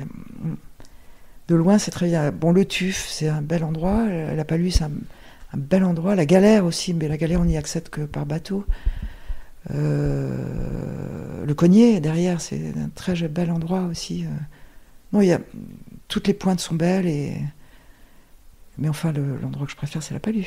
La campagne. Ça tombe bien. La campagne au bord de la mer. C'est vrai. C'est ça qui est exceptionnel. Ouais, c'est comme ça que vous décririez à quelqu'un qui, par exemple, qui n'est pas là, qui vous entend juste. Comment vous lui décririez cet endroit ? La Palue ? Ouais, la campagne au bord de la mer. L'oasis, comme disait... de toute façon, il y a 3 prairies sur l'île, comme le disait déjà dans un podcast. Donc il y a la prairie de Portmans, mais plein est, très à l'ombre l'hiver et vraiment face au vent d'est, quoi. C'est violent. Il y a la prairie du manoir, qui est très belle. D'ailleurs, le barrage, c'est un très bel endroit aussi que j'aime bien, que j'aime beaucoup. Donc, la prairie et la prairie de la Palue. Donc, c'est exceptionnel d'avoir une prairie en plus de la forêt. Parce que vivre en pleine forêt, comme le faisaient les personnes à Notre-Dame ou à la Sardinière en 1900, bon, c'était très déboisé à l'époque, puisqu'ils brûlaient la forêt pour faire du charbon de bois et tout ça, mais vivre en pleine forêt, là, c'est dur. Je sais pas comment ils faisaient d'ailleurs, sans eau, sans électricité, quoi. Mais ici, la Palue, c'est un endroit sublime parce que c'est en pleine campagne et en même temps, tu as le choix entre la plage à 50 mètres et la campagne, quoi. Ce que tu n'as pas à Portmont, la maison est toujours sur l'eau, quoi. C'est vrai. Elle est toujours... t'es attiré par les bateaux. Et d'ailleurs, ma grand-mère passait ses journées avec ses jumelles sur son transat à observer les bateaux avec ses jumelles. Oui, alors que là, et qui envoyait son gardien, quand elle voyait un mec à poil sur son bateau, le gardien, il fallait qu'il y aille avec le petit bateau pour demander aux gens de se faire habiller. Non, elle était très attirée par ça, faut croire. Est-ce que vous pourriez nous raconter un souvenir ou une anecdote marquante de votre vie sur l'île? Ou même si c'est un petit souvenir, quelque chose dont vous vous dites, finalement, ce souvenir, il n'y a qu'ici que j'ai pu le vivre. Ouais, je sais pas, non, je peux pas, tellement, je sais pas. Souvenir heureux ou pas, hein, d'ailleurs, il y en a qui me racontent. Ouais. Oh, les enterrements, ici, c'est des beaux moments, hein. Le cimetière, déjà, mon père disait que c'était un endroit qui donnait envie de mourir, ce qui est vrai. Tellement il est joli. C'est vrai. Les enterrements, c'est des moments très marquants pour moi. Parce que... L'enterrement de mon père. Parce que ça rassemble tout le monde. Ça rassemble tout le monde. Et puis le transport du cercueil sur le bateau de Pegliasco, là. Enfin, même, déjà le grutage. Parce qu'il est mort à Paris, donc on l'a ramené au Lavandou, là, les pompes funèbres. Mais les pompes funèbres, elles déposent le cercueil sur des tréteaux à Pegliasco, là, aux îles d'Or. Ouais. Et donc, moi, j'y étais là à l'arrivée des pompes funèbres, et j'ai vu la grue du laisse-dire qui est embarquée comme ça. Donc, j'ai vu le cercueil en contrebas, vu d'en bas, le cercueil gruté comme ça, et posé sur des beaux cordages lovés qu'avait préparé Alain Pegliasco. D'ailleurs, il est toujours là quand il faut, pour les enterrements, il met son bateau en service des familles et tout ça, c'est super. Et puis c'est un moment où tu portes le cercueil jusqu'au cimetière. Et puis l'enterrement aussi de Marius, ça c'était super, c'était pendant qu'on était à la Trinquette. Marius étant le père de Dany et Jean-Claude. Oui. Et il est mort sur l'île. Et du coup, à la Trinquette, comme nous, on mettait beaucoup de musique. Enfin d'ailleurs, on mettait que de la belle musique toute la journée, parce que mon mari était là-dedans. Donc c'était un bistrot exceptionnel avec de la musique incroyable du matin au soir. À commencer par le Stabat Mater de Pergolèse qu'on mettait tous les matins à l'ouverture de 7h à 8h. Ce qui est... Enfin, il n'y a pas un seul bistrot dans le Var, je pense, qui met Pergolèse le matin à l'ouverture. Du coup, ça, c'était des moments très magiques, ça, quand je faisais l'ouverture. Parce que je faisais l'ouverture de la Trinquette de 7h à 16h, et mon mari prenait le relais de midi à 1h du matin. Donc on se croisait derrière le comptoir un peu. Là, c'était un peu une vie de chien, quand même. Et du coup, il y avait de la musique. Et du coup, ah oui, alors donc le jour de la mort de Marius, on avait mis du coup le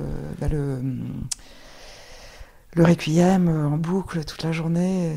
C'est des moments dont je me souviens fort. Ouais. Et puis mon mari jouait de la mandoline et mon aîné jouait à l'époque du cor d'harmonie. Et du coup, l'enterrement aussi de mon père, c'était en musique, en live, quoi, avec une musique de Simon & Garfunkel, là, Scarborough Fair, c'était super beau. Et puis aussi un moment, mais alors c'est que des moments super comme ça, hein, mais c'est des moments qui me marquent beaucoup. C'est quand j'ai répandu les cendres aussi de mon mari, où il avait tout préparé, puisqu'il savait que ça allait pas durer longtemps. Donc il avait préparé la musique, il avait dit qu'il voulait telle musique, qu'il voulait tous les pointus du port, et tous les gens d'ailleurs sont venus avec leurs pointus, parce qu'à l'époque il y avait quand même 7-8 pointus dans le port, maintenant il n'y en a presque plus. Et du coup on a fait une grande procession au départ de la Palue, en faisant le tour du Rascasse, et on a répandu ces cendres sur le récif artificiel à côté du Rascasse, là. Et là aussi c'est des moments magiques, parce que comme il avait énormément d'amis musiciens, il avait demandé une musique qui avait accompagné Billie Holiday St. James Infirmary, c'est une procession très New Orleans, comme ça, très lente. Et sur chaque bateau, il y avait 7-8 musiciens. Ah oui, ça devait Et être du coup, on a accompagné comme ça jusqu'à ça. C'était un moment incroyable. Et le soir, on a fait une fête avec de la musique toute la nuit. Et une fête de dingue, quoi. Enfin, c'est un très beau moment. Ouais. Bon, les mariages, c'est toujours très beau, hein, aussi. Moi, je me suis mariée je sens ici. que là, il y a une forme de solennité. Et puis peut-être... C'est toujours gai. Les moments les plus graves sont magiques. Est-ce que ça ici. tient, est-ce que vous diriez, Laurence, aussi que ça tient à... Parce que je l'entends aussi beaucoup à Porquerolles. Les Porquerolais sont très marqués par les enterrements. Est-ce que ça tient aussi à ces moments qui regroupent finalement Peut-être. les gens et qu'il y a une certaine forme de fraternité insulaire qui peut s'exprimer à cette occasion et oui, je pense, ouais. Qui peut-être pas là tous les jours, hein, mais il y a peut-être de ça. D'entraide, oui, il y a un moment où... de toute façon, face à cet événement-là, il y a pas... On est tous... on ira tous, on y sera tous un jour. Donc, je sais pas, il y a une espèce de... Là, on n'est pas... Il n'y a plus de différence, hein, quand on est là. Voilà.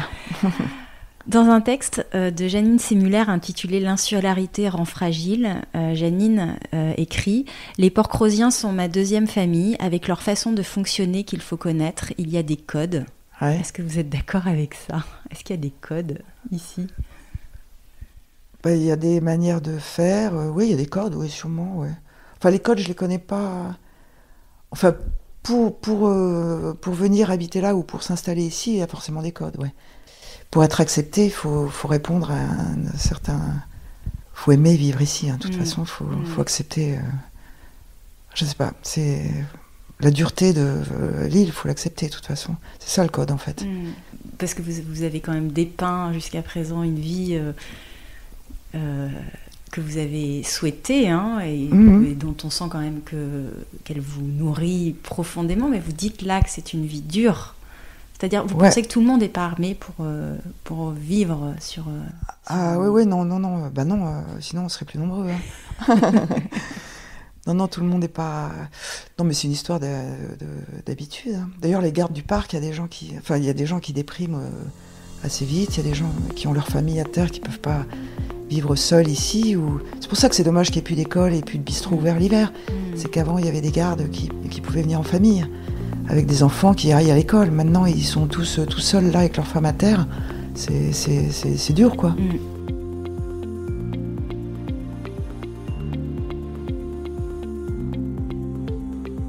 On comprend que les îles sont des lieux de paradoxe, des espaces délimités, ouverts sur l'infini. Pierre Buffet, dans L'Esprit de l'île, il écrit, en parlant de la vie sur l'île, « Y vivre requiert une vigoureuse résistance à la solitude, une difficulté d'être plus éprouvante qu'en d'autres lieux, et en même temps, les îles offrent la tentation de pouvoir mieux y donner vie à ses rêves. » Est-ce que ça vous inspire ? Est-ce que vous... Ouais, non, mais lui, il dit ça bien, parce qu'il sait bien dire, il sait bien écrire, il sait bien parler, donc... Oui, c'est ça, ouais. Ouais, c'est ça. Ouais, exactement. Ouais. Non, mais lui, c'est le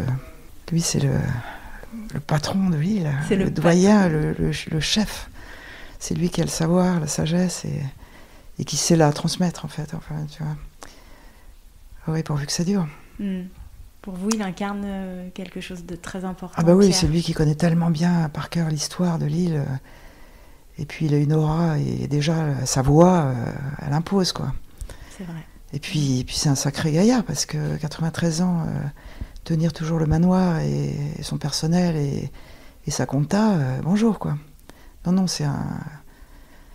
Non, on va l'avoir encore quelques années sur le dos, lui.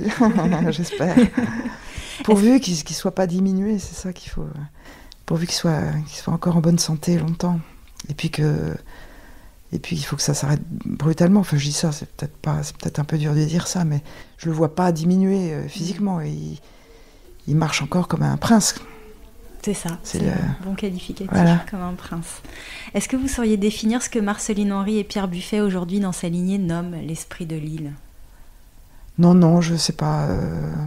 Non, l'esprit de l'île, non. Non, je sais pas, c'est la vie, c'est pas l'esprit, je sais pas. Non, je sais pas ce que ça veut dire, l'esprit de l'île.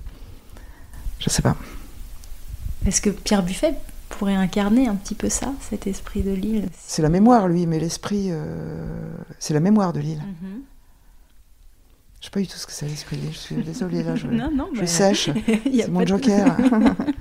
Je reviens à un écrit de Janine Sémulaire qui écrit « À Porquerolles, je devenais le chêne. Je me rends compte que cet environnement que je croyais hostile m'a pénétrée et m'a ouverte au monde, un monde intérieur qui fait que je n'aurais pas pu donner la même chose à tous ceux qui m'entourent. » Est-ce que vivre sur cette île, Laurence, modifie votre rapport au monde et aux autres, selon vous ? Hélas, oui. Donc, alors quand vous dites je deviens sauvage oui, de plus en plus. C'est ça. Je supporte plus le monde l'été, je supporte plus. Vous le sentez d'année en année, et c'est pire en pire. Ah bah oui, c'est pire en pire. Ouais. Quand l'été arrive, je me dis waouh, au secours. Vous avez des envies de fuite ou pas des fois ? Vivement l'automne, hein ? Est-ce que vous avez des envies de fuite ? Oui. Mais pour aller où ? Je veux dire, l'été, on va pas partir là où il y a du monde partout et donc. Non, on s'octroie quand même quelques... Il faudrait qu'on puisse... D'ailleurs, j'avais un petit appart ailleurs, mais on n'y allait jamais, donc j'ai plus d'appart. J'ai plus d'endroit où aller ailleurs qu'à Porquerolles. Mais passer 3-4 jours en Italie, s'évader, il faut qu'on se force à le faire. Vous le faites un petit peu ou... Pas assez. Et puis maintenant qu'on a des chats et des poules... Il faut trouver quelqu'un pour venir s'en occuper. Appel au secours. C'est un appel. Qui va venir s'occuper des poules et des chats ? Je vais avoir plein d'appels, Laurent. Vous connaissez un petit peu les îles Sœurs, Porquerolles et l'île de Levant ou pas ? Pas du tout, c'est incroyable. C'est dingue ça, pourquoi ? Parce que, je sais pas, parce que... Bon, on va pas dire qu'il n'y a pas de liaison maritime entre les îles, parce que l'été, je pourrais très bien aller... Puis je pourrais prendre même mon bateau pour aller à Porquerolles. Bon, je suis allée voir la Fondation 2 fois. Bon, puis quand j'y vais l'été, je trouve qu'il y a beaucoup trop de monde, donc c'est juste aucun intérêt. L'hiver, je devrais y aller, mais j'y vais pas, je sais pas pourquoi. Si Porquerolles l'hiver, je pense qu'il faudrait que j'y aille. Il faudrait que je fasse l'effort de sortir de mon caillou. Le Levant... plus proche, le Levant. Ouais, c'est très proche, ouais. Le Levant... non, à part j'y suis allée 2-3 fois boire un coup au village, là-haut. Mais non, je connais personne au Levant. Enfin, si, je connais Sylvette. Enfin non, il paraît que les jardins du Levant sont magnifiques. Il faudrait que j'aille prendre des boutures de plantes grasses là-bas. Non, mais je connais pas. Comment vous expliquez, parce que là, on sourit, mais vous n'êtes pas la seule, Laurence, à ne pas sortir de votre île. C'est dingue. Alors, comment vous expliquez qu'il y ait finalement assez peu de liaisons Non, on se croise. Si, je croise les Levantins au bateau du marché le jeudi matin. Quand je prends les îles d'Or, où d'ailleurs, on se dit bonjour de loin, mais on ne se parle jamais. Quoi. C'est dingue. Pas. Non. Ouais. Il y a Vous ne vous connaissez pas. On ne se connaît pas du tout. C'est dingue. Et, alors, je sais qu'il y a quand même quelques personnes d'ici qui ont des amis, qui se parlent sur le bateau du marché. Mais moi, très peu. Si, il y a les chevaliers à qui on parle de temps en temps, mais non, on ne se connaît pas du tout. Hein, c'est dingue. Hein. On se regarde quand même de loin sur le bateau, c'est incroyable. Quoi. On n'a pas la même vie et pas la même... Non, c'est pas les mêmes... Non, je sais pas. Et alors, si vous deviez qualifier ces 3 îles, comme ça, leur trouver un qualificatif à chacune, comment vous les décririez ? Un seul mot pour décrire chacune des 3 îles. Même avec votre regard à distance, un peu extérieur. Mais déjà, au Levant, il y a beaucoup de monde. Hein. Maintenant, les maisons sont rachetées. Il y a une population maintenant qui a vachement changé par rapport aux purs naturistes des années 60. Je pense que ça a pas mal changé. J'ai pas d'amis au Levant, j'ai pas de proches, j'ai pas de... Donc, non, donc pour vous c'est trop difficile de... C'est hyper dur d'aller en bateau au Levant, c'est loin. Non, je connais pas le Levant, je sais pas pourquoi. Si j'ai des amis à Porquerolles, les Leroy là, mais non, c'est eux qui viennent ici, mais moi je vais pas là-bas. Je sais pas pourquoi. Je vais essayer je viendrai te voir à Porquerolles. À Porquerolles, avec plaisir. Dans des territoires comme Porquerolles, on peut craindre l'extinction progressive de la vie locale au seul bénéfice d'une fièvre estivale. L'école a fermé. Alors, je ne sais plus en quelle année l'école a fermé. C'est après que je sois partie, donc... fin des années 90 ? Ouais, 90. Ouais. Non, fin 90. Ouais. Fin des années 90. Ouais. Est-ce que pour vous, c'est une crainte que vous pouvez avoir sur le devenir de Porquerolles, à savoir... oui, c'est dommage. Oui, il faut absolument qu'il y ait un bistrot ouvert et une école qui réouvre très vite. Enfin, l'un va avec l'autre, d'ailleurs. Parce que même il y a des chantiers l'hiver, alors Joël les nourrit, elle a une table d'hôtes. Mais à l'époque, c'était Lens, donc il y avait des... Lens, le grand restaurant de Lens, était ouvert tous les jours. Le gars, il vivait là avec sa femme. C'était ouvert tous les jours, même par les tempêtes. On pouvait toujours aller boire une pression, un café ou un chocolat chaud à Lens. Et il faisait de la très bonne cuisine. Donc il faisait aussi un réveillon du Nouvel An où les bateaux, il y a beaucoup de bateaux qui venaient passer le Nouvel An au restaurant de Lens. Les gens savaient qu'à tout moment, il suffisait qu'il y avait un beau week-end. Les gens de la côte, ils prenaient leur voilier et ils venaient manger là. Il y avait toujours une friture et une bourride et un truc à manger. Maintenant que tout est fermé, il y a beaucoup moins de bateaux qui viennent hors saison, quoi, qui viennent. Du coup, c'est dommage. Moi, et puis tenir un bistrot en plein hiver, c'est quand même, pour vendre un café par jour, faut avoir la foi, quoi. Oui, oui. Donc ça, c'est très dommage, tout ça, c'est très dommage. Mais il faut que... Non, ça change, là, ça change. Enfin bon, il y a quand même du relais, il y a les enfants, il y a la fille de Stéphane, Roxane, qui reprend le Sun, il y a... La nouvelle génération revient petit à petit, hein. Enfin, reste ou revient, mais il y a quand même des... Lalo, Anne-Laure habite ici au Moulin. Enfin, il y a quand même... il y a une génération, il y a une relève, ouais. Alors pas toujours active, mais il y a une relève, de gens attachés, heureusement. Ouais. Et ça, j'essaie de le transmettre à mes enfants. Enfin, d'ailleurs, c'est fait, je crois. C'est fait, pas besoin. Même s'ils vivent pas là, ils sont quand même très très attachés. Ouais. En 60 ans, Laurence, comment vous avez vu l'île évoluer et quel regard vous portez sur ces changements? Quelles sont les grandes évolutions que vous avez pu observer à Port-Cros? Et à part le monde l'été, rien n'a changé. Si, la sécheresse commence à faire des sacrés dégâts dans la forêt. Là. Il y a quand même beaucoup de chênes. Là. Tous les ans, là, ne serait-ce que dans la propriété, il y a 4-5 chênes qui tombent à cause de la sécheresse, qui meurent et qui tombent. Hein. Donc ça va être terrible. Ça. Le manque d'eau, ça c'est... Je pense que depuis quelques années, là, ça va être dramatique. L'eau du puits à Portmont, elle est devenue saumâtre, là, depuis cette année. Donc l'eau de mer est remontée dans le biseau salin, là. Ouais. Et puis nous, on craint le pire aussi, donc on essaye de pas trop tirer d'eau sur le puits, parce que si l'eau de mer arrive, c'est une cata. Non, la sécheresse, ça c'est grave. Ouais. Ça c'est la gros changement depuis, disons, 5-6 ans, quoi. Plus de champignons, ça c'est incroyable, quoi. Oui, donc des évolutions sur la faune, la flore, le climat, que vous ça, c'est terrible. Voir de façon sensible. Bon, il y a de plus en plus de monde l'été, ça c'est clair. Mais sinon, non, l'île n'a pas changé. Hein. Il y a toujours les mêmes histoires au port, toujours les mêmes familles, toujours les mêmes histoires, quoi. Marceline Henry, avec le soutien d'André Malraux, alors ministre, a œuvré pour la protection de l'île pour qu'elle devienne parc national, on y vient. Est-ce que pour vous, ça a été déterminant dans la protection de Port-Cros? Ah bien sûr, oui. C'était en 63, hein, c'est ça. Ouais. Donc, moi avant, j'ai pas beaucoup de souvenirs de... Non, vous étiez toute petite. Oui, j'étais petite, et puis, par contre, si, mes parents ont eu le droit de construire quand même leur maison... juste à ce moment-là, donc ça, parce que maintenant on n'a absolument plus le droit de construire quoi que ce soit. Hein. Donc juste avant que l'île devienne parc national. Ouais, c'était un deal, je pense, avec une des maisons de la Palue. La grande maison de ma mère là en face, elle s'est construite là en 64. D'accord. Juste à ce moment-là. Et interdiction de construire, ça c'est génial. Non, le parc ça a beaucoup changé. Ouais, non, mais après, c'est des histoires de guerre, de territoire, bon, la pêche est interdite, ok, moi ça me dérange pas trop. Bon, si, il y a les oursins, mais on a le droit, en tant que Port-Crosien, on a le droit de ramasser les oursins l'hiver, on a le droit quand même de pêcher à la traîne, pas dans certaines zones, mais on a le droit de le faire. On n'a plus le droit de quoi? On n'a jamais eu le droit de camper, ça c'est très bien. Non, il y a eu plutôt que des avantages, hein.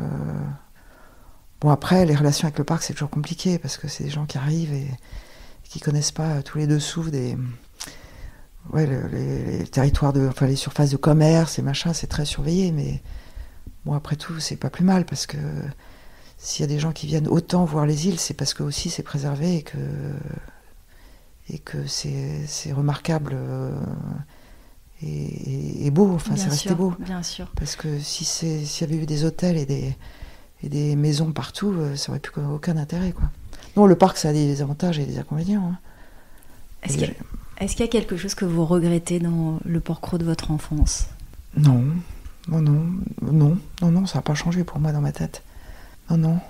C'est une belle réponse. Non, je ne regrette rien de mon enfance. Les grands enjeux pour vous de Porquerolles dans les années à venir?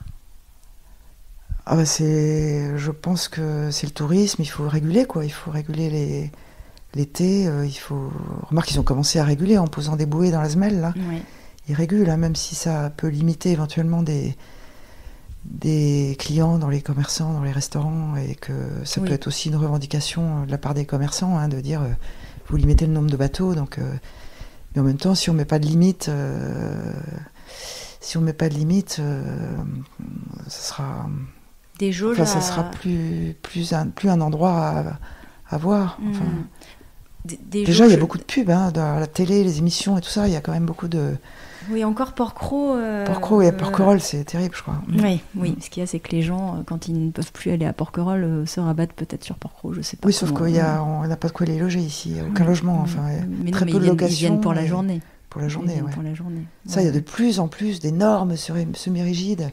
Ça, les bateaux de location, c'est la terreur. Ici, c'est tout le monde loue un bateau à la journée. Et des bateaux plus ou moins bien équipés, d'ailleurs, parce que j'ai vu des bateaux de loc avec 50 cm de bout à l'avant, et enfin, un peu dangereux quand même. Et où il y a 10 personnes à bord, alors qu'il y en a 6 autorisées, et que maintenant il y a la stéréo et les branchements d'iPod et de je sais pas quoi direct sur les consoles du bateau là. Il y a de la musique, mais il y a des gens le soir sur la plage qui mettent de la musique à fond. Ça y est, je suis la vieille, les jeunes qui viennent écouter de la musique à la plage. Non, c'est pas ça, c'est que maintenant les gens font un peu n'importe quoi. Et heureusement qu'il y a que le parc interdit d'ailleurs de mettre de la musique à fond sur les plages et de faire du feu et de camper et tout ça. Même si on a de temps en temps qui échappent à... Enfin, on les laisse, du moment qu'ils font pas de feu, c'est pas très grave. Je la repose, Laurence, même si vous allez me voler dans les plumes. Mais quelle est votre définition du porquerolles? Je l'avais pas posée tout à l'heure. Vous aviez anticipé la question. Porquerolles, je sais pas si ça existe. Alors, porquerolles. Ou peut-être un caractère porquerollien, si ça peut. Comme ça, on sort de la définition du porquerolles. Est-ce qu'il y a quelque chose qui fait se rejoindre un petit peu tous les insulaires qui vivent ici? Le point commun de tous les insulaires qui sont porquerolles, c'est de détester les touristes. C'est marrant parce que mon père, il invitait beaucoup d'amis psy, dont un qui était d'origine libanaise. Et quand il venait ici l'été en vacances, il nous disait, mais c'est incroyable comme ça me fait penser au Liban ici. Et mon père lui disait, mais t'habites où au Liban, au bord de la mer? Non, je suis d'un petit village en haute montagne. Et ça lui faisait penser au Liban. Alors est-ce que c'est les odeurs de ciste ou les odeurs de pain, ou est-ce que c'est l'ambiance Mais il y a des gens qui ont l'habitude d'aller au bout du monde et qui, quand ils arrivent ici, ils disent « Waouh, mais ça me fait penser à mon village en Grèce » ou au Liban, mais ça me fait penser... Je pense que c'est l'odeur, l'isolement, ou ça peut... On pourrait ici être au bout du monde. On n'a pas besoin d'aller loin pour... c'est peut-être un peu ça. Pour avoir l'esprit de l'île. Voilà. Pas besoin d'aller au bout du monde pour ressentir des choses fortes et qui peuvent rappeler des endroits de sa petite enfance. Oui, mais qui renvoient... Mais qui n'ont rien à voir avec Porquerolles, même. Qui renvoient un imaginaire, en fait, personnel. Ça peut être un village de haute montagne en été où tu retrouves un isolement ou une sensation de solitude. C'est peut-être la solitude aussi qui fait que l'esprit de l'île, c'est peut-être la solitude. Peut-être. En fait. La dernière question, quand vous pensez à Porquerolles, Laurence, vous fermez les yeux, ou quand vous êtes peut-être... alors j'ai cru comprendre que c'était rare, mais quand vous êtes loin de l'île, que vous pensez à votre île, quelle est la première image qui vous vient à l'esprit? C'est les sons, peut-être plutôt. C'est les petits ducs la nuit, par exemple.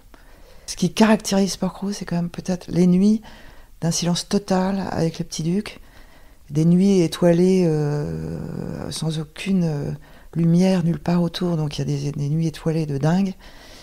C'est des nuits à la palue alors. Les nuits à la palue, ouais. Oui. Mais même au village, parce qu'il n'y a pas de lumière au village la nuit. C'est les odeurs aussi. Les odeurs, oui. D'ailleurs, quand je rentrais, je passais mon été entier ici sans aller sur la côte, parce que c'est mes parents qui allaient faire les courses, moi j'étais petite. Donc je passais 2 mois et demi de grandes vacances ici. Et la rentrée scolaire en septembre, et que je remontais à Paris en septembre, il fallait m'acheter une nouvelle chaussures parce que j'avais les pieds qui avaient pris 3 tailles. Et je retrouvais mon uniforme de bonne sœur en jupe plissée, j'adorais. Et du coup, je ne défaisais jamais mon sac et ma valise de Porquerolles pendant au moins une semaine, ce qui me permettait de mettre mon nez dans mes fringues pleines de sel et d'humidité et d'air marin comme ça. Et ça me tenait au moins... ça me tenait loin du blues en me retrouvant l'odeur de Porquerolles dans ma valise en rentrant. C'est magnifique cette image. Voilà, une très belle image pour terminer. Merci beaucoup Laurence pour votre précieux témoignage. C'est vrai, très sensible. Je suis bien sortie. Ah mais complètement.